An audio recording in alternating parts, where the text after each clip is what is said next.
2026ல MBBS அப்ராட்ல பண்ணலாம் அப்படின்னு plan பண்ணியிருக்கீங்களா? ஒரு சின்ன ஒரு ராங்கான ஒரு decision can cost you 6 years and lakhs of rupees.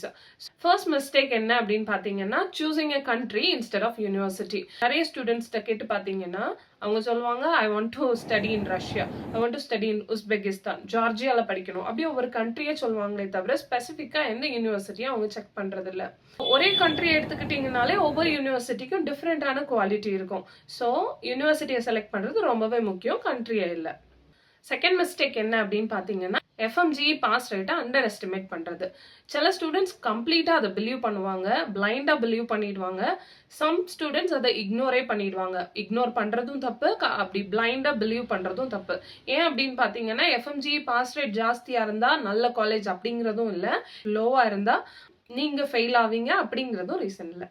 FMG pass rate லோவாக இருந்தால் அது doesn't mean that you will fail. மூணாவது என்ன மிஸ்டேக் அப்படின்னு பார்த்தீங்கன்னா, ஏஜென்ட்ஸை பிளைண்டா பிலீவ் பண்றது. நிறைய ஏஜென்ட்ஸ் என்ன பண்ணுவாங்கன்னா, அவங்க ஸ்டூடெண்ட்ஸ் அனுப்புற யூனிவர்சிட்டிஸை டாப் யூனிவர்சிட்டிஸ் அப்படின்னு தான் சொல்லுவாங்க. ஸோ ரியாலிட்டியை பார்க்குற வரைக்கும் நமக்கு தெரியாது. நாலாவது மிஸ்டேக் என்னன்னு பார்த்தீங்கன்னா, எம்பிபிஎஸ் அப்ராட்ல பண்றது ரொம்ப ஈஸி அப்படிங்கிறது. ஆக்சுவலா அப்படி கிடையாது. That depends upon your self discipline. அடுத்த பிக்கெஸ்ட் மிஸ்டேக் என்னன்னு பார்த்தீங்கன்னா, ignoring NMC rules. NMC approve பண்ணாத ஒரு காலேஜ்ல நீங்க படிச்சீங்க அப்படின்னா entire career is at risk.